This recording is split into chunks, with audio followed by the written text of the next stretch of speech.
Espero que os haya gustado el documental y vuelvo a insistir que el trabajo que han hecho los alumnos de primero de bachillerato ha sido excelente.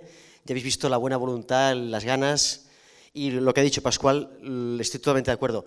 Julián Rivera no es una figura del pasado, debemos actualizarla. Debemos sacar lo mejor de él. Por ejemplo, en el vídeo veréis que aparece una reivindicación de la mujer, pero es que seguramente Julián Rivera, de haber nacido en esta época, hubiera sido una persona que hubiera seguido en esa línea. Es decir, pienso que han hecho muy bien ellos, los alumnos, al hacerlo así. Bueno, aquí tenemos a dos personas que han trabajado y siguen trabajando en el mundo del estudio del arabismo español. Ellos no lo van a decir porque son muy modestos, pero son dos auténticos expertos. Son un lujo tenerlos aquí. Los dos pertenecen o han pertenecido al CSIC y insisto en que sus ponencias, artículos, libros sería inagotable, no acabaríamos, ¿vale? En el caso de Fernando, él ha trabajado muchos temas que tienen que ver con el mundo musulmán y el mundo cristiano y el mundo español, las relaciones entre unos y otros, que es también lo que le preocupó a Julián Rivera. Pero además, Fernando también me lo enseñó hace poquito, me lo envió un artículo sobre el tema racial en el protectorado español, que es muy interesante, y sigue siendo un investigador que está allí en Madrid y cualquiera de nosotros puede acudir allí y hablar con él y ver el archivo que tienen, donde custodian las cartas de Julián Rivera. Eso está en Madrid, en la calle Albasanz, número 26, 28, y la verdad es una visita muy interesante, son amabilísimos. La secretaria que lleva el archivo, Rosa y Raquel, te atienden, te ayudan, en fin, la verdad es que yo me hubiese quedado más tiempo en Madrid, porque me gustó mucho, pero mucho. Y Manuela lo mismo, es decir, Manuela Marín es otra persona que ha dedicado su vida académica a investigar ese mundo tan lejano y tan próximo como es el Oriente respecto a nosotros, y entre otras cosas hizo su tesis en Bagdad, nada menos, y es una persona que ha trabajado mucho también el tema de la mujer en el Al-Ándalus, el tema del Ándalus, los ulemas en el Ándalus, y por cierto, y ahora nos lo contarán, los dos fueron las dos personas que encontraron las cartas de Julián Rivera en un almacén, que nos contarán ahora, lo cual ha abierto ahí pues una posibilidad inmensa para investigar a este personaje, ¿vale? Han sido muy amables, enseguida dijimos, ¿por qué no venís a ver Carquixent? Y además en la Fira Modernista, aquí están, y están disfrutándola además, creo que les está gustando mucho, ¿eh? Nos han dicho que esto tiene que seguir y ir a más y más porque es una maravilla, es una maravilla. Nada, os dejo primero con Fernando, ¿vale? Que os hable él. ¿Me escucháis bien? Bueno, antes que nada, muchas gracias a todos, empezando por el Ayuntamiento de Carcaixent, al Instituto Julián Rivera, a la biblioteca, al archivo, a la Fira Modernista, a todos que nos habéis acogido también y a todo este grupo de nuevos y maravillosos amigos cuya hospitalidad no sabéis cuánto agradezco, ¿no? Me toca hablar a mí el primero, porque en la composición que habíamos hecho Manuela y yo de esta pequeña charla, a mí me tocaba hablar de la vida de Julián Rivera. Y luego Manuela, que es la persona importante aquí, os hablará de cosas de más enjundia y más significado. Pero claro, al llegar a Carcaixent, ver vuestro maravilloso audiovisual, me di cuenta de que vosotros sabéis 100 veces más de Julián Rivera que yo. ¿Cómo os puedo contar yo la vida de Julián Rivera a vosotros, que estáis en un sitio que ha preservado la memoria, la figura y seguís haciéndolo de Julián Rivera? No puedo hacerlo. ¿Qué voy a contar? Que fue catedrático en Zaragoza muchos años, que luego fue a Madrid, que fue discípulo de Codera, que tenía naranjas y huertos, que amaba las naranjas. Su epistolario está lleno de naranjas, lo decía Manuela. Manuela me ha pasado una hoja en la que se ve ahora hablo del epistolario, se ve las veces que en el epistolario Julián Rivera regala naranjas a colegas suyos, a otros políticos, a corresponsales. La naranja está presente en su vida. Pero llegamos ayer y estaba el magazine Rivera lleno de naranjas. ¿Qué os puedo contar de las naranjas? Me habéis puesto un gran aprieto y encima, delante de Manuela, que es la persona que sabe de esto. Es un gran honor para mí estar al lado de Manuela. Yo tengo unas notas que he sacado de los trabajos de Manuela.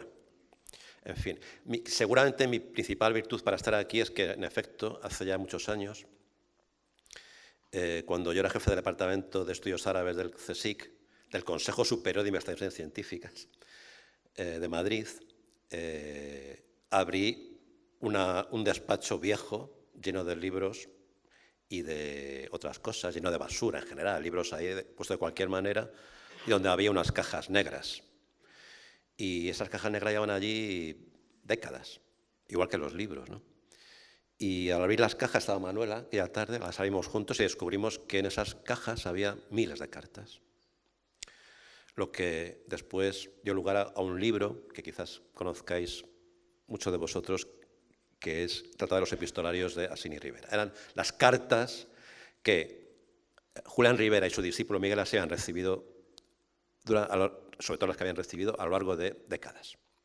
Era un epistolario de miles de cartas.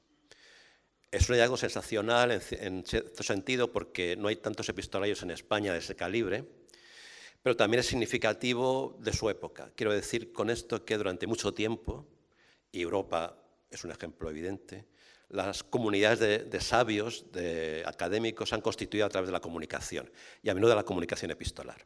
Esto ocurre así desde, fijaros, del siglo XVI o XVII, se constituye una comunidad de sabios a escala europea que se comunican por cartas. La gente antes escribía cartas. Hay sabios del siglo XVII que tienen epistolarios de 15.000 cartas, por ejemplo. Están todo el día escribiéndose cartas. Y a través de las cartas se constituye una comunidad que es capaz de compartir problemas a una escala mayor que la de su pueblo, la de su nación o la de su religión, ¿no? Es lo que en historiografía se llama la República de las Letras. Existe una república que no es una república, digamos, una nación identificable, no es una religión, es una comunidad de sabios que se comunica y que crea una comunidad también de problemas sobre los que pensar. Esto es una práctica habitual y a menudo esas cartas constituyen una forma de acercamiento a lo que sabemos de la historia, que nos ponen en contacto inmediato con la práctica del conocimiento, la práctica inmediata, ¿no? Hay varios epistolarios muy importantes también de esta época, digamos, del principio del siglo XX, y que son una de las principales fuentes que nos permiten asomarnos a cómo se ha construido este problema. Un problema que yo diría que es, ¿qué relación hay entre pensar una nación y construir conocimiento? Una nación, no hablo ya solo de una nación-estado, digamos, una nación, una comunidad política se construye básicamente a través del conocimiento. Es una de las maneras fundamentales de construir una sensación de comunidad. Sea lo que sea esto, sea lo que signifique esto, ¿no? Y esto me permite entrar de repente a hablar de la biografía de Julián Rivera, intentar decir algo más de lo que ya sabéis vosotros, que es mucho más de lo que yo sé. Por ejemplo, veamos las naranjas, ¿no? Y yo pensaba ayer, ¿cómo puedo hablar a nuestros anfitriones sobre la naranja, la importancia de la naranja? Y que es un producto en primer lugar, es un objeto de enriquecimiento, se produce, se vende, uno se enriquece, pero también, como habéis visto, como habéis reflejado también en vuestro audiovisual, crea una forma de conexión emocional y casi política con el paisaje. En Julián Rivera está su huerta, a dónde venía, dónde está su familia. Quizás esto se podría explicar así, como un producto, que es la naranja, se transforma en otra cosa que es un paisaje. El paisaje es un concepto fundamental en todo el siglo XIX, en la España del siglo XIX, para pensar la relación que tiene alguien con su entorno directo, ¿no? Pensad que los señores del XIX inventaron, por ejemplo, esa idea de pensar España a través del paisaje castellano, por ejemplo, ¿no? Pero esto pasa al nivel español, pero pasa al nivel de las distintas, diré para entendernos, regiones de España. Es lo que se ha llamado regionalismo. El regionalismo, que se explica a través de distintas formas de renacimiento cultural, se produce en Valencia, se produce en Cataluña, en Aragón, en Andalucía, en Galicia, de diversas maneras. Y cada una de ellas da lugar a una construcción política que se podía resumir de esta manera. Es el paisaje más la historia. Y en Julián Rivera es una representación fundamental de qué significa pensar un paisaje, que es el que no es en el que vivía, porque vivió mucho tiempo en Aragón y vivió mucho tiempo en Madrid, pero es un paisaje con una historia. Y él, cuando hace la historia de los musulmanes de Valencia, por ejemplo, no es solo recrear los hechos de los antiguos habitantes musulmanes de esta región o de este país. Es una forma de pensar una comunidad determinada, ¿no? Y de pensar en el encaje de esa comunidad, que puede ser Valencia, en un proyecto más amplio que es España. Como digo, esto ocurre de distintas maneras en distintas partes de España, pero esta conjunción, esta transmutación de un producto en paisaje es una transmutación de orden propiamente político, ¿no? El paisaje. Seguir pensando ahora cómo se utiliza el término paisaje en nuestros días, ¿no? Y esto es válido también para la acción de Julián Ribera en Aragón, donde también hay un tipo de cultura que se piensa a la escala local, ¿no? Y donde él tiene un protagonismo fundamental en esa publicación que habéis evocado, que es la Revista de Aragón, y no solo. No olvidéis que el maestro de Julián Ribera era de Aragón y su discípulo era aragonés. Ninguna de estas cosas ocurre por casualidad y, de nuevo, hay esa conjunción de creación de un paisaje, estudio de una historia local y creación de un grupo de eruditos trabajando en torno al paisaje y a la historia. Por eso la historia es una cuestión fundamental a la hora de pensarse uno mismo en términos de comunidad. Pero claro, ¿qué tipo de comunidad, a qué tipo de comunidad se refiere el arabismo, ¿no? Eso va a hablar Manuela más, ¿no? Claro, es una comunidad de un país como España que, a diferencia de casi todos los países de lo que se llamará nuestro entorno, es un país con un pasado musulmán. ¿Cómo se piensa esto? ¿Significa que ese objeto llamado Al-Ándalus es parte de España? Manuel va a hablar de esto, o sea que no voy a extender. Pero ¿cómo piensas este hecho singular de que en el pasado de España, o de Valencia, o de Andalucía, haya habido durante siglos señores que son musulmanes? ¿Significa que España o Valencia se ha construido a través de la expulsión de los musulmanes? ¿O se ha construido porque había musulmanes? Hay una duda que se plantea constantemente en torno a qué significa este pasado particular, ¿no? Esta historia particular, ¿no? Los arabistas dan una respuesta sobre esto, hablará Manuela, supongo, de esto, pero hay una dimensión que ha salido en el audiovisual, que es la dimensión marroquí, que es una forma de pensar también cómo es el pasado musulmán de España o de los pueblos de España en relación con un fenómeno del siglo XIX que era el colonialismo. En el siglo XIX, fundamentalmente, es la gran época de la gran expansión colonial de los países europeos por el mundo africano, por el mundo asiático, ¿no? Es la época colonial. Y es una época que dura básicamente en casi todo el mundo hasta la mitad del siglo XX. ¿Qué papel tiene España ahí? ¿Cómo piensa España su relación con Marruecos? De nuevo hay una pregunta singular ahí. ¿Los marroquíes son como nosotros o no son? ¿Cuál es nuestra relación con Marruecos? Pensad que en el siglo XIX España no era una gran potencia colonial, no era como Inglaterra o como Francia o como Alemania. Era un país de segunda. Y a menudo no es que nosotros viésemos, y perdón por la expresión, a moros a los que colonizar a los marroquíes. Es que a menudo los ingleses o los franceses veían a los españoles como prácticamente moros que eran europeos de segunda categoría. Y esta idea de que en realidad nosotros somos un país de segunda categoría en la escala de las potencias europeas tiene una dimensión evidente en América. La vida de Julián Ribera en la segunda mitad del siglo XIX coincide con eso que se llamó el desastre del 98, es decir, la pérdida de las últimas posesiones españolas en América y en Filipinas. Esto se ha llamado el desastre del 98. Es un desastre, es decir, en la medida en que uno piensa que España está perdiendo los últimos restos de su gran imperio que venía de la época moderna, y al mismo tiempo está pensando en expandirse a Marruecos. Esta historia es fundamental para entender la historia de España reciente. Pensad que gran parte del ejército que estuvo en Cuba y que perdió Cuba, luego fue al norte de África. La conversión de un ejército colonial americano que perdió Cuba en un ejército africanista, recordad que Franco era un militar africanista, que en África se fundó la Legión, que las guerras de África fueron muy duras y fueron muy violentas en algún momento. Y ese fue básicamente el ejército que llevó a cabo la guerra civil.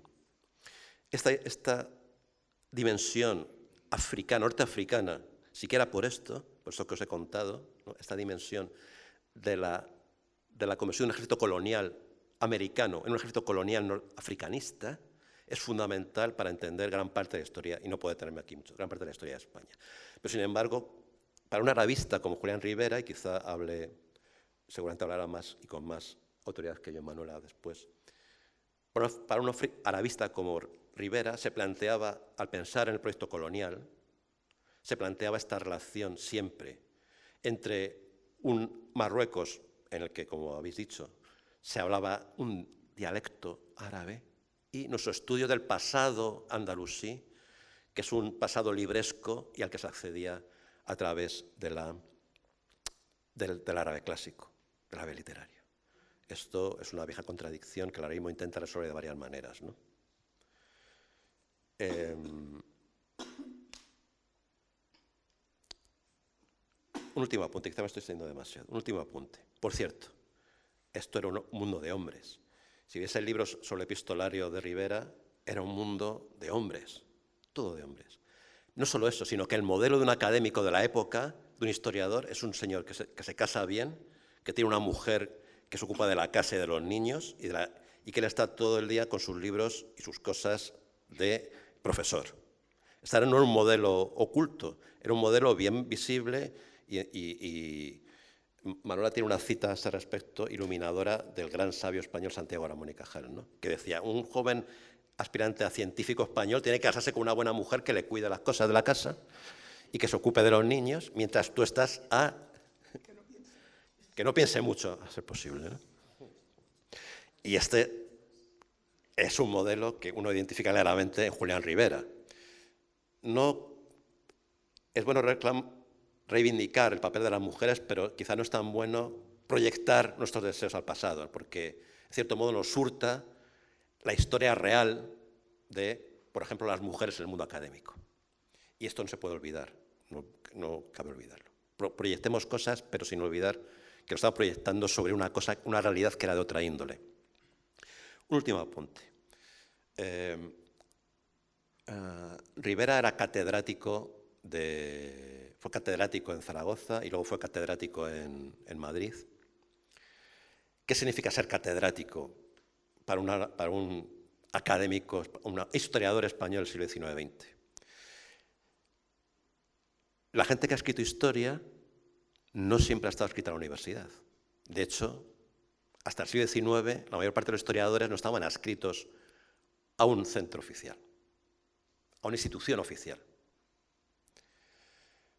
Una de las cosas que ocurre al final, en la última mitad del siglo XIX, es que la práctica de la historia se profesionaliza.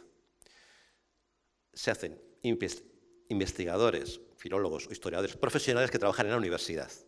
Es un proceso bien conocido, bien estudiado. Hasta unos años antes había figuras de otro tipo que Codera, que era, por ejemplo, Pascual de Gallangos, que era un erudito que vivía de otras cosas, no estaba profesionalizado. Esto es un proceso de amplias consecuencias, ¿no? Cómo se crea un cuerpo que depende de las universidades pagado específicamente para hacer historia. Y no es gente que tiene que vivir, por ejemplo, vendiendo manuscritos o haciendo cosas, ¿no? Bien.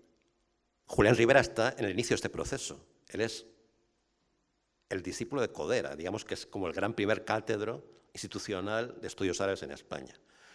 Y cuando hablamos de este proceso, Manuel habla de la escuela de arabistas, veréis que hay una línea de filiación. Es decir, hay una contradicción aquí. Julián Rivera piensa como pedagogo, piensa en un sistema educativo en el que el Estado sobra y, sin embargo, están implicados siempre en proyectos institucionales. Quieren, porque saben que las instituciones son las que son capaces de hacer cosas, ¿no? Por eso trabajan en la universidad. O sea, no les gustan los exámenes, no les gustan las instituciones, pero huelga revelar que esta contradicción entre detestar lo público y utilizar lo público es una contradicción constante aún en nuestros días. Ellos intentan institucionalizarse todo lo que pueden, y los arabistas están presentes en uno de los grandes proyectos institucionales de reforma de España, que es la Junta para la Ampliación de Estudios, donde, digamos, convergen toda una serie de proyectos del siglo XIX que pensaban que España, que estaba en decadencia, que era un país, una potencia segunda, podía regenerarse a través del conocimiento. Esa institución, que es la Junta para la Ampliación de Estudios, era una institución fundamental en la historia de España, fundamental. Su primer presidente fue Santiago Ramón y Cajal, y dentro de la Junta había una cosa que se llama Centro de Estudios Históricos, cuyo primer presidente fue Ramón Menéndez Pidal. Esto dejo para vuestros profesores, que saben más de él seguramente que yo. Pero es un proyecto fundamental, tan fundamental que incluso hay alguna publicación en el curso de la Guerra Civil que decían los sublevados que hemos hecho esta guerra para destruir todo lo que significa la Junta, todo lo que significa la institución libre de enseñanza. Es decir, es un proyecto no solo de reforma política, pero de reforma de España a través de la ciencia, pero que tiene una dimensión política de nuevo, ¿no? Los arabistas estaban ahí, y los arabistas se fueron de ahí por circunstancias que están explicadas por Manuela en ese libro de los epistolarios. Luego crearon escuelas de estudios árabes, una en Granada y otra en Madrid. La escuela de estudios ambas se integraron en el CSIC. El CSIC es la gran fundación del franquismo acabada la guerra. Una vez que acaba la guerra, una de las primeras cosas que hace el régimen franquista es fundar el Consejo Superior de Investigaciones Científicas e integrar ahí los restos del naufragio, bueno, los restos del desastre. Quiero decir con esto que la institucionalización es otro proceso fundamental y que no hay demasiado caso de estas grandes afirmaciones de orden ideológico que dicen no nos gusta la cosa institucional.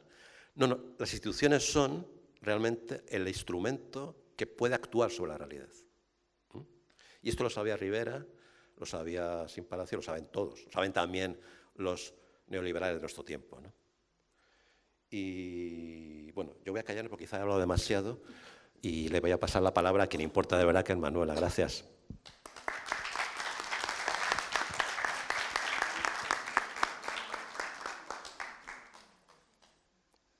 Vamos a ver si me organizo bien con esto. ¿Se me oye bien?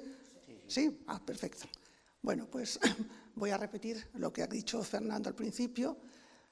Estamos enormemente agradecidos a esta invitación, haber podido estar aquí, haber podido ver este fantástico audiovisual que nos ha gustado muchísimo y haberos conocido a todos. La verdad es que está siendo hasta ahora, y me da la sensación de que va a seguir así, no sé por qué, pero está siendo hasta ahora una experiencia que va a ser inolvidable para nosotros. Bien, y perdonen porque tengo siempre la voz un poquito agarrada, pero la cosa, no se preocupen que la cosa irá bien. Vamos a ver. Fernando les ha hecho un panorama estupendo, como siempre que hace panoramas de este tipo, y yo voy a descender un poco más a la realidad más prosaica, a cómo todo esto se plasmó en la Escuela de Arabistas Españoles. Y cuando digo la escuela, no estoy pensando en una escuela institucional, sino en ese grupo que pertenecía, como él ha dicho muy bien, a la República de las Letras Europea, pero que era un grupo naturalmente muy español, condicionado por las circunstancias de la vida española de su tiempo. No voy a repetir algunos datos, voy a tener que recordarlos, como el primero de estos arabistas de la época moderna es realmente Francisco Codera, que fue el maestro de Rivera. ¿Y por qué fue tan importante Codera? Fue muy importante en el sentido de que él hizo el marco metodológico que van a seguir sus discípulos durante décadas. Y que además era un marco perfectamente válido para su época y que sigue siéndolo hoy en buena parte. ¿Cuál era este marco? Ante un panorama todavía no profesionalizado de la historia y de la filología, Codera se acoge a las corrientes más modernas de la filología y de las más modernas, para su época, de la filología y de la historia europeas. Estamos en pleno positivismo. ¿Qué quiere decir eso? Que abandonamos el relato de la historia como perteneciente, como una de las ramas de la literatura. Hasta entonces, la historia era una obra literaria que escribían muy buenos escritores, que tenían además mucho éxito. Durante muchas décadas también la historia de España era la historia de literatos que se ponían a escribir historia, ¿no? Bueno, pues en ese momento el positivismo plantea otros retos. Nada de literatura. La historia es la reconstrucción de los hechos del pasado y hay que reconstruirla de manera fidedigna. ¿Cómo se hace eso? Que no es fácil. Hay que recurrir a la documentación. Todo lo que no está documentado no existe, porque no podemos imaginarlo. Entonces hay que atenerse a lo que dicen los documentos, principalmente en esa época los documentos de archivo, los documentos escritos. No faltará mucho tiempo para que también se incorporen naturalmente otros métodos sobre particularmente los documentos materiales. Por ejemplo, no solamente las excavaciones arqueológicas, sino, y de manera muy importante, la numismática. ¿Cómo se sabe que un documento es fidedigno? Ahí se recurre no solamente a los conocimientos históricos, sino también a la crítica textual, es decir, a fenómenos, modos de estudiar de la filología. La filología que permite hacer crítica de esos textos y dilucidar hasta qué punto podemos darles confianza o no. Todo esto que hoy nos parece elemental y que forma parte de las primeras instrucciones que se dan a quienes quieren empezar a hacer investigación, pues esto era una enorme novedad en esa época. Hay una carta, me parece que son unas memorias, algo que escribió, algún relato autobiográfico que escribió Ramón Menéndez Pidal, referido precisamente a lo que representaba la novedad de Codera en su tiempo. Porque Menéndez Pidal, que luego les sobrevivió, fue también un discípulo muy temprano de Codera. Y entonces cuenta cómo en ese momento en la Facultad de Letras la mayoría de los profesores eran gente, no me acuerdo exactamente de las palabras, gente muy colorida, en fin, que grandes oradores, etcétera, etcétera. Y ahí estaba, decía, aquel señor aragonés, bastante seco de expresión, hay que decirlo, ¿no?, que tenía una manera característica de, por lo visto, cuando un hecho no le convencía, decía pcha, o algo así, ¿no? Pcha. Entonces, esto les llamaba muchísimo la atención porque hacía ver que había que examinar todos los textos con gran cuidado y con unos criterios científicos. Fue, como bien sabéis seguramente, fue Menéndez Pidal el que realmente marca también el marco metodológico y científico para la moderna filología española. Y mucho de ese marco también lo deriva de Codera. Es decir, que ahí tenemos ese momento clave que es la introducción, en paralelo a la profesionalización, es la introducción de métodos nuevos. Y estos métodos se traducen, en el caso de Codera y de su discípulo más inmediato, que es Ribera, no solamente en todo esto, sino en la creación de instrumentos para poderlo llevar a cabo. Que eso es fundamental, no existía. Por ejemplo, Codera escribe un tratado de numismática española, numismática hispano-árabe, como se decía entonces, o hispano, ya no recuerdo si es andalusino era todavía. Bueno, pues escribe ese primer tratado que ha estado vigente durante muchísimo tiempo y de vez en cuando todavía los numismáticos van a consultarlo porque es muy de fiar, precisamente, ¿no? Codera no solamente hace eso, se da cuenta, y él, Codera, esto es un inciso importante, llegó tarde al conocimiento del árabe, porque él venía del griego, de las lenguas clásicas. Se dio cuenta de que había un campo inmenso por explorar y aprendió árabe, pero ya talludito. O sea pero él hizo un gran esfuerzo en eso. Entonces, como iba diciendo, el instrumento, la numismática como instrumento para conocimiento científico, ¿no? No solo eso, luego están los textos, porque desgraciadamente para la historia de Al-Ándalus, que es lo que entonces les interesaba a todos, documentos de archivo se han conservado poquísimos. Lo que tenemos son documentos cronísticos, sobre todo cronísticos para los que quieren estudiar la historia. Pero faltaban ediciones fiables. Lo que es editar un manuscrito árabe es una cuestión que no es una cosa que se aprende a hacer en 2 días y que lleva muchos conocimientos aparejados. Y además luego hay que publicarlo, hacer la edición del manuscrito y publicarlo, hacer una edición crítica naturalmente. ¿Cómo se publica? Hay que tener una imprenta en árabe. ¿Dónde están las imprentas árabes en aquel momento? En España no existían. Bueno, pues ningún problema. Hagamos nosotros los tipos de imprenta. Y los hicieron. Hicieron ellos mismos los tipos de imprenta. Y ellos mismos compusieron lo que iba luego a la imprenta, directamente del manuscrito árabe, y con eso, y con unas pequeñas subvenciones, publicaron me parece que 11 primeros volúmenes de una magna obra que iba a ser obra de 100 volúmenes por lo menos, de lo que se llamó la Biblioteca Arábico-Hispana. Cuando se acabó estos cambios políticos, esto les sonará a lo mejor, si hay un cambio político y entonces esto ya no nos interesa, patabraf, se acabó la subvención y se acabó la Biblioteca Arábico-Hispana, que se sigue utilizando hasta hoy en día. Hay algunas ediciones más nuevas y, por supuesto, mejores, porque se tienen más manuscritos, porque se ha refinado la técnica de edición, pero muchas de esas obras de Codera y Rivera, que están firmadas las ediciones están firmadas por los dos, eso todavía sigue siendo válido y es una de las grandes aportaciones del método positivista, filológico, riguroso. ¿Qué pasa cuando, digamos, que Rivera toma las riendas, sucede a su maestro?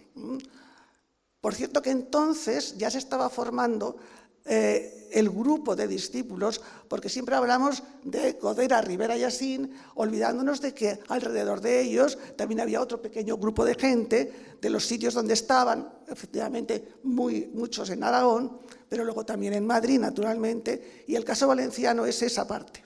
Bien, volvamos a ello. ¿Qué pasó?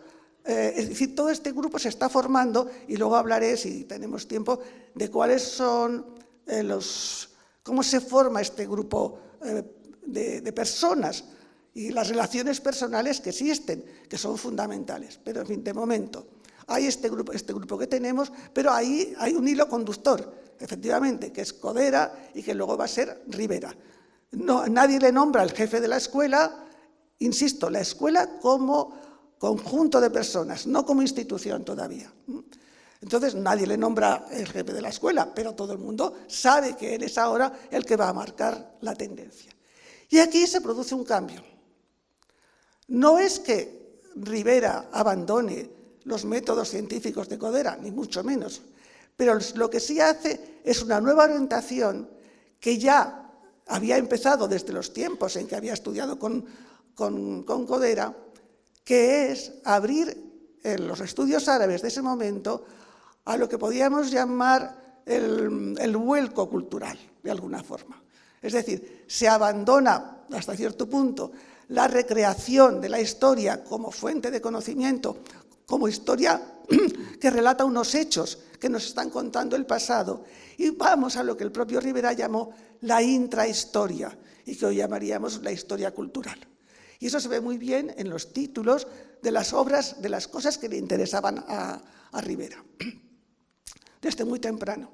Ese vuelco cultural que va más hacia la cosa también, por un lado más literaria, pero sobre todo porque a él personalmente le gustaba, era un gran músico aficionado, se va también luego progresivamente hacia el ámbito de las artes y sobre todo de la música.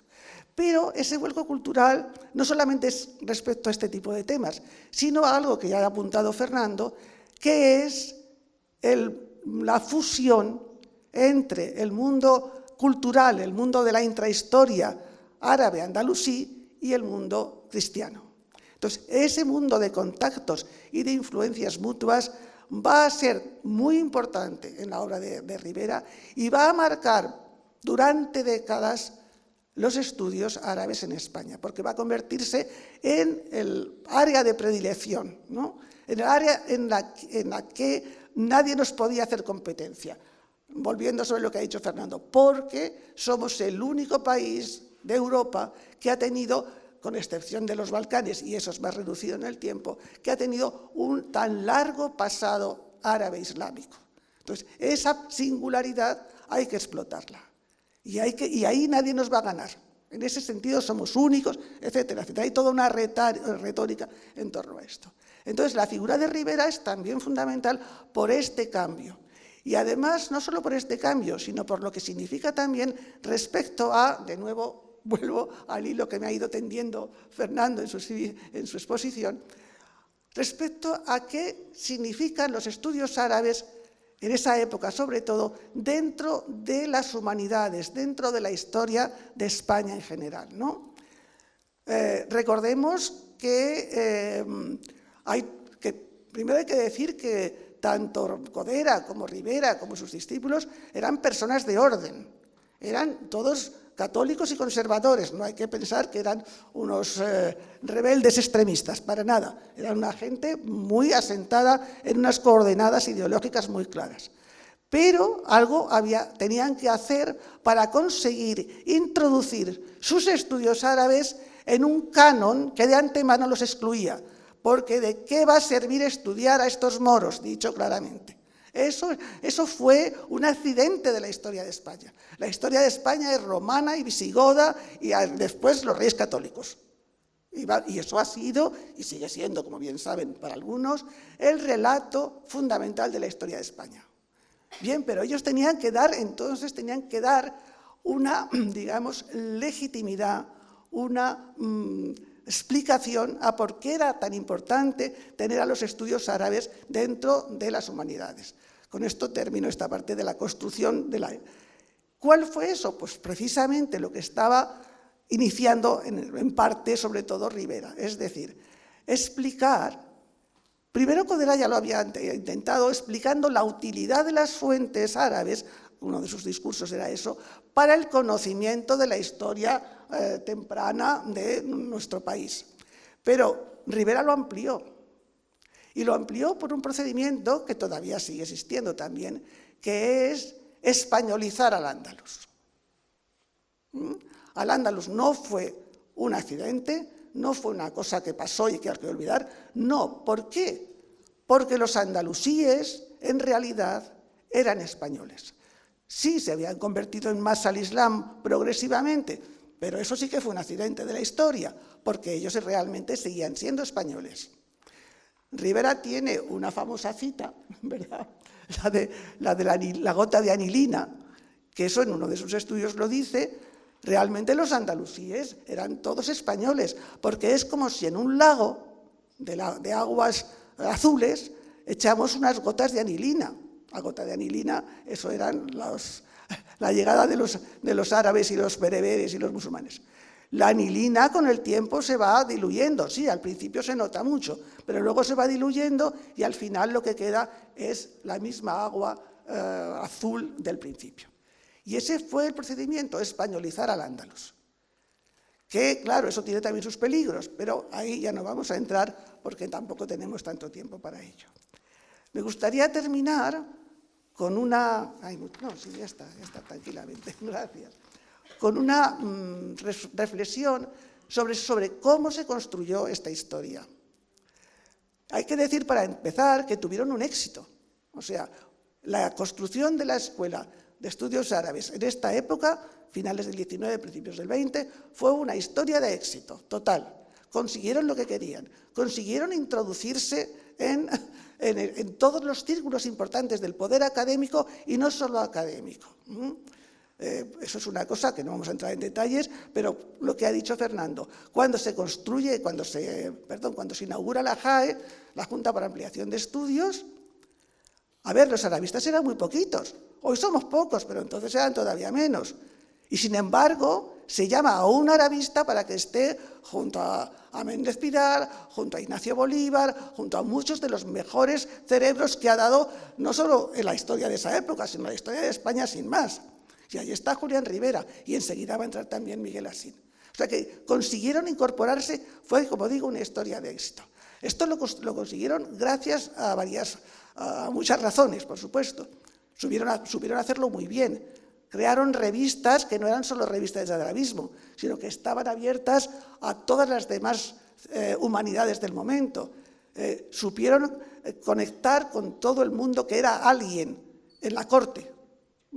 Bien, pero eso lo hicieron porque además formaban un grupo compacto.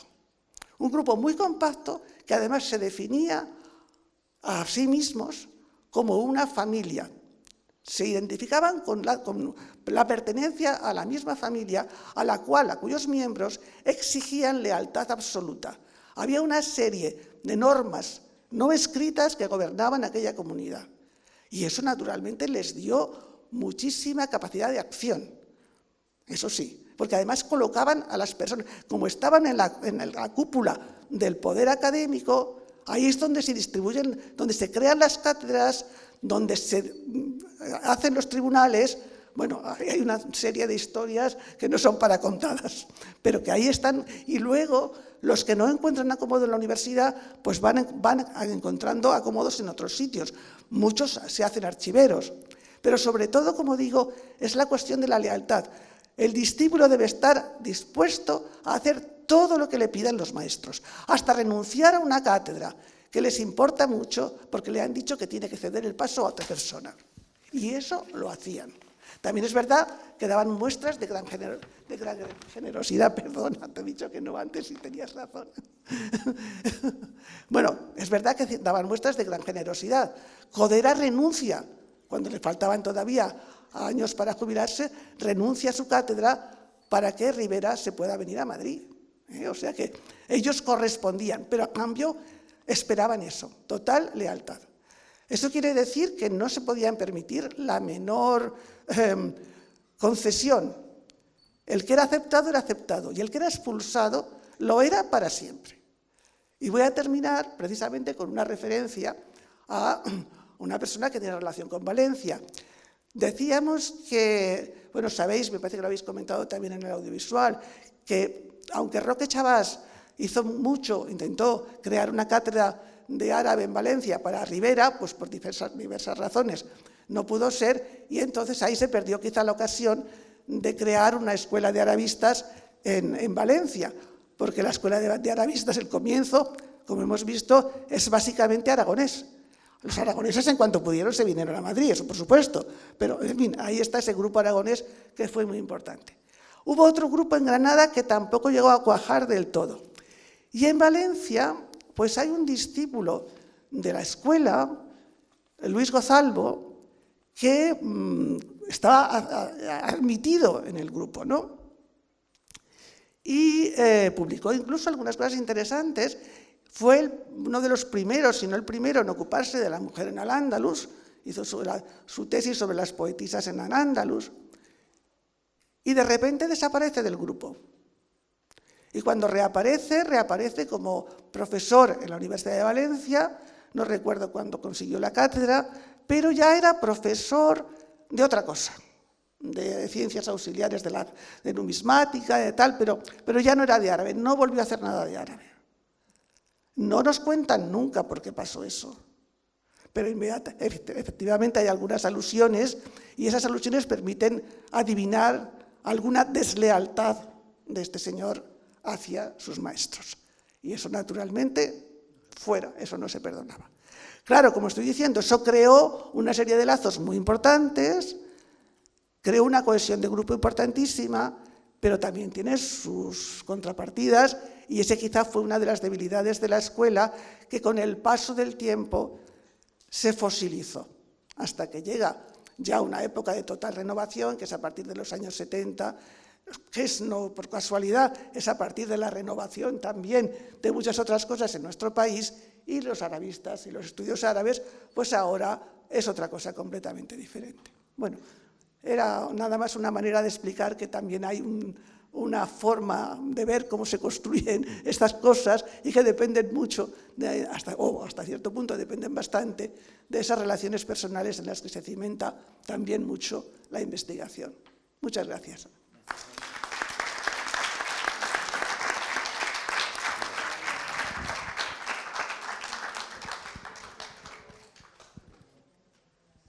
¿Tenéis alguna pregunta? ¿Queréis hacer alguna pregunta a Fernando, a Manuela? Sí. ¿Vuelvo a preguntar? Ay, uy. ¿Vuelvo a preguntar alguna coseta? Por favor.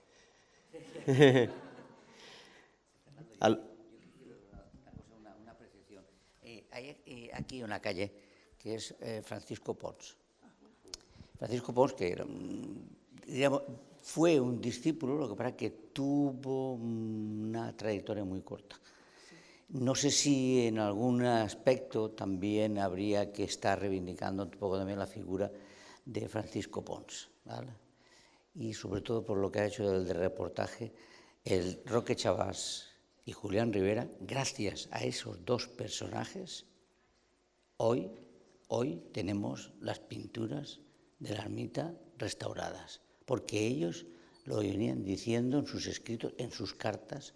Hemos estado el 30 de enero con la ciudad de tal, viendo junto con... Entonces, esa apreciación, casi diremos de paisajismo, ¿no? De decir qué es lo que hay a nuestro alrededor. Julián Rivera, Roque Chavás y Francisco Pons, igual que otros, igual que Asid, contribuyeron a que Carcaixent tuviera ese halo, ¿no? de intelectualidad. ¿Qué volía? ¿Dos que te pasen? ¿Qué relación hay entre Menéndez Pidal y Julián Rivera? No, tú sabes. Bueno, no, pero Está bien. Sí, que tú has escrito sobre eso. Pues ahora mismo si ustedes hacen esa pregunta, yo pienso en esa relación en el marco institucional del Centro de Estudios Históricos, ¿no? Y no podría ahora mismo ahondar en cuestiones más particulares o de detalle en esa relación, pero mirando el gran esquema general, la presencia del arabismo en el Centro de Estudios Históricos fue problemática. Fue una presencia problemática, por tensiones académicas y por tensiones políticas. Y todo estalló unos años después de la fundación del Centro de Estudios Históricos a propósito de una cátedra, como siempre, ¿no? Las cátedras y el reparto de recursos humanos y el control de la forma de reproducción académica son grandes ocasiones para crear conflictos enormes. Y este conflicto en concreto se creó en torno a una cátedra de sociología. Y en él afloraron los intereses institucionales del Centro de Estudios Históricos y un personaje que era fundamental en la Junta, que era José Castillejo, y un candidato que era el candidato de las derechas, que era un representante porque no lo hemos dicho, por ejemplo, Miguel Asín, uno de los vectores de su pensamiento fundamental es el neocatolicismo, el neotomismo, ¿no? Era un miembro destacado de esa corriente de pensamiento, ¿no? También que se desarrolló a escala europea, de neocatolicismo, muy empeñado política y socialmente, y que dio lugar a formas de pensamiento concreto como la doctrina social de la Iglesia, por ejemplo. El rival en esa cátedra de José Castillejo, que era el hombre de la institución, y cuyo epistolario es otra fuente fundamental para la intrahistoria institucional de la España de ese momento. El rival era Severino Aznar, que era un representante de la sociología católica y al que apoyaron los arabistas.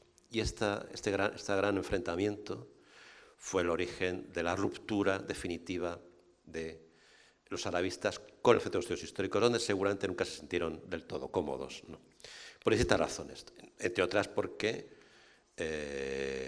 como ha dicho Manuela, eran gente políticamente muy connotada. No podemos hacernos ilusiones respecto a su carácter progresista o no. Tampoco es que Ramón Menéndez Pidal fuera un gran progresista, pero vamos, hubo grandes diferencias que estallaron en ese momento, es decir, que su relación ahí duró unos años. Otra cosa es el respeto académico histórico que se tenían unos a otros, ¿no? Al fin y al cabo, ¿no? Podemos señalar a Ramón Méndez Pidal como el gran fundador en España de los estudios históricos filológicos modernos. Es una figura fundamental en todos los ámbitos, ¿no? Y también en el ámbito de la construcción de la historia medieval española, ¿no? Y muchos de los miembros del Centro de Estudios Históricos, representados por Ramón Méndez Pidal, eran conscientes de la importancia de los estudios árabes en España, ¿no? Con todas las determinaciones que esto pueda tener, ¿no? Manuel ha hablado en detalle de esto, ¿no? Y de nuevo decimos, los andalusíes eran españoles, los hemos españolizado a todos, resulta que hay un eterno español que se va reencarnando en cuerpos sucesivos, como los árabes de Al-Ándalus o los visigodos, no sé qué, pero todos en el campo son españoles, ¿no? En fin, todas estas cosas, esas contradicciones que lleva siempre cualquier narrativa de tipo nacional, ¿no? Pero bueno, el respeto existió siempre, ¿no? Con Julián Rivera y de nuevo con Miguel Asín, ¿no? Aunque Miguel Asín de nuevo era un hombre que era un hombre muy connotado políticamente, y cuando acabó la guerra se convirtió en una de las personas fundamentales de la política, los pocos años que vivió después de la guerra, del régimen franquista. Y sin embargo es un hombre que siguió manteniendo cierto respeto, también por personas como Menéndez Pidal, cuya actitud ante el conflicto armado fue ambigua, pero como tantos otros no se decidió, tuvo discípulos que apoyaron la República, como Tomás Navarro Tomás, que da el nombre hoy a la biblioteca de nuestro Centro de Ciencias Humanas y Sociales del CSIC, pero él mismo acabó relegado a una especie de exilio interior en España, ¿no? Porque tampoco, como tantos otros que no se decidieron por el bando republicano, pues acabaron en un mal a gusto dentro del mundo franquista. Yo no sé si se me está escapando algo de la relación personal entre Rivera y Menéndez Pidal, ¿no? Pero quizás para que se haga una idea, por ejemplo, estoy recordando ahora una carta del epistolario que escribe Niceto Alcalá Zamora, Carlos Sánchez Albornoz, al comienzo de su exilio desde el sur de Francia, y se la escribe a Miguel Asín, que era un hombre del régimen. Y Sánchez Albornoz, que como quizás saben ustedes, acabó su exilio en Argentina y fue presidente de la República en el exilio, tampoco es que fuese una persona que hoy diríamos progresista, pero bueno, escribe a Miguel Asín para que se ocupe de la biblioteca que él, Claudio Sánchez Albornoz, había dejado en Madrid. Es decir, que Asín, siendo un hombre muy conservador, un sacerdote, tenía el respeto de, digamos, de quien había sido, de quien estaba en el otro bando del conflicto, ¿no? Tenemos unas historias complejas, estas son historias complicadas, ¿no? De la misma forma que, por ejemplo, podría sorprenderse de que personas conservadoras, como lo eran los arabistas, de los que hemos hablado, otros no lo era tanto. Algún arabista fue fusilado en la... No, vas a empezar la guerra. Por ejemplo, el que era rector de la Universidad de Granada. Pero estos eran conservadores y resultaron triunfadores del conflicto civil. Y sin embargo, hoy uno identificaría como que el pensamiento conservador es un pensamiento que hace una lectura de la historia de España en clave de la Reconquista. España se ha construido contra el Islam, contra el Andalus, ¿no? Y sin embargo, son gente conservadora los que acuñan, o si no lo acuñan, profundizan el concepto de la España hispano-musulmana. Y dicen, no, esos señores eran españoles como nosotros. Quiero decir con esto que hacer lecturas rápidas de campos de discusión complejos nos llevan a errores de juicio sobre el pasado. Por eso el peligro también de proyectar demasiado las cosas sobre el pasado, ¿no? Y digamos que, en cierto modo, estos arabistas, y también Menéndez Pidal, ¿no?, llevaron al campo de discusión que les era propio, que también ha descrito Manuela, ¿no?, desde el positivismo hasta forma de historia cultural, ¿no? Miguel Asín lo que hacía al final era historia cultural. Llevaron viejos problemas de narrativas historiográficas españolas, ¿no? Este problema de qué hacemos con Al-Ándalus es viejo, ¿no? Cuando los castellanos o los reinos cristianos conquistaron Granada, decían, hemos conquistado el último reino musulmán de la península, pero ¿cómo nos gusta la Alhambra? Claro, por citar el libro de un colega mío de historia de la arqueología y la arquitectura, sentían admiración y espanto ante la Alhambra.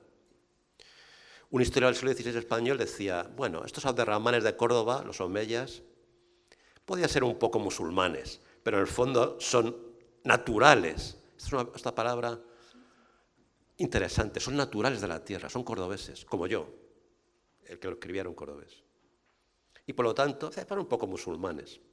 Resulta que Miguel Asín, cuando acabó la guerra, escribió un famoso artículo que también cita mucho Manuela, que dice: ¿por qué los marroquíes lucharon a nuestro lado en la guerra civil? Y más o menos lo que venía a decir es que, bueno, nosotros los españoles de verdad y los musulmanes en el fondo creemos todos en Dios. Bien, es verdad que los musulmanes no piensan que Cristo sea Dios, pero es un profeta y además adora a la Virgen María, y en realidad tenemos muchas cosas en común contra estos rojos, que son los ateos sin Dios. Esta ha sido una guerra de hombres de Dios contra hombres sin Dios, ¿no? Este es el argumento de Miguel Asín al acabar la guerra, ¿no? Porque, efectivamente, durante la época colonial, los españoles del protectorado desarrollaron distintos tipos de estrategias retóricas para decir: estamos aquí, pero en realidad estamos en Marruecos como protectorado, pero en realidad es que somos todos hermanos. Los argumentos son diversos. Fíjese, había un general, estoy divagando un poco, porque en realidad no se responde a su pregunta, que no se me note. había un general del ejército llamado Nacional que decía: en Marruecos podemos podemos gobernar mejor que los franceses en su zona del protectorado marroquí, porque tenemos una unidad racial. Porque los iberos, los viejos iberos, son lo mismo que los bereberes. Luego hay un fondo de unidad racial, que luego hayan pasado los romanos, los árabes, los visigodos, los bizantinos, no sé, da igual. Hay un fondo que desde el fondo de los tiempos, esta vieja idea del origen, ¿no? Hay un origen común y por lo tanto hay una identidad permanente, ¿no? Es una idea muy vieja, ¿no? Es una idea viejísima que, fíjese, resurge, por ejemplo, cuando dicen que el vasco es como el ibero, no sé qué, bueno, en fin, esas cosas, ¿no? Que de repente todo es viejísimo y por lo tanto es más auténtico que otra cosa más nueva, ¿no? Pero ese tipo de estrategias retóricas eran muy naturales en la derecha franquista, ¿no? Que veía al mundo norteafricano en parte como un lugar donde desarrollar las retóricas de la hermandad, ¿no? Es algo asombroso cuando uno piensa cómo ha derivado cierto tipo de pensamiento en nuestros días, ¿no? Pero, vuelvo al inicio, ¿no? Hay un proyecto común, en cierto sentido, ¿no? Que desde una renovación metodológica y política y científica de la idea de España, está pensando con nuevas metodologías cómo integrar ese pasado árabo-musulmán en una narrativa histórica de la nación española. Y ahí se encontraban gente con intereses muy diversos y con ideas que luego han dado lugar a formas también, que es usted Américo Castro, por ejemplo, ¿no? A formas de sentido distintas que han ido cambiando a lo largo de la historia. De nuevo, si usted me pregunta por una relación, no lo sé, pero no sé si respondí a la pregunta más o menos.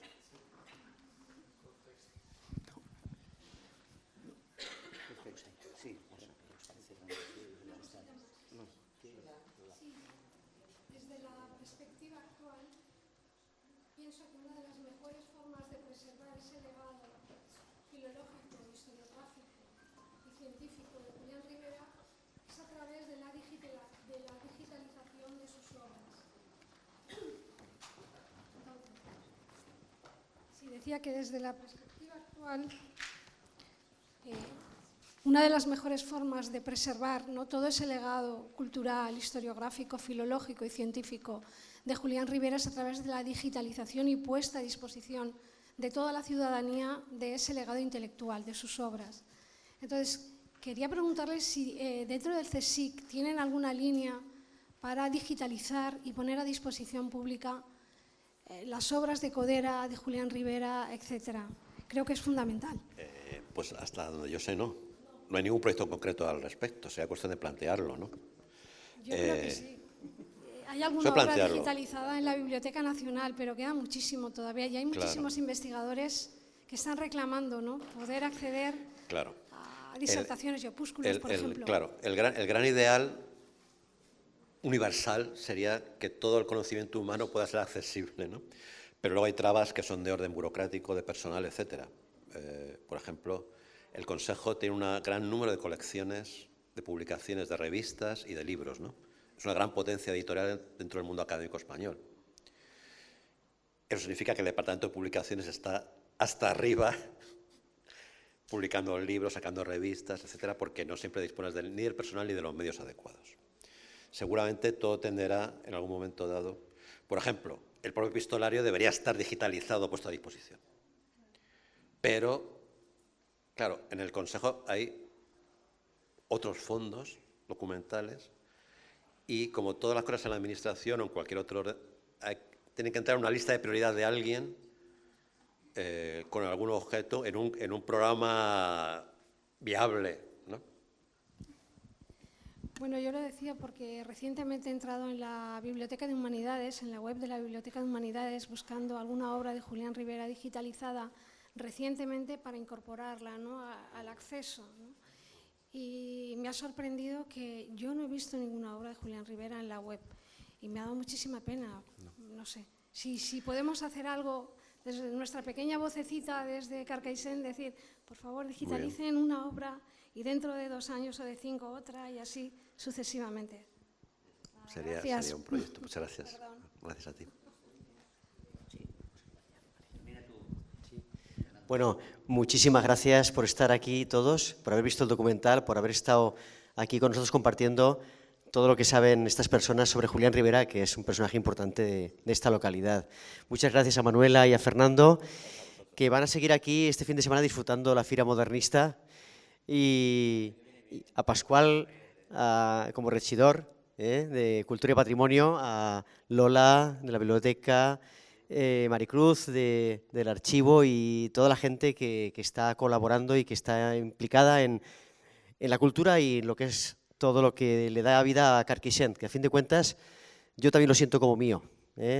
Y nuestro instituto, que está ahí, parte de su equipo directivo, que también forma parte de la vida de este instituto y de la Fira Modernista y de todo lo que hacemos. Gracias a todos y nos despedimos de la actividad. Hasta otra.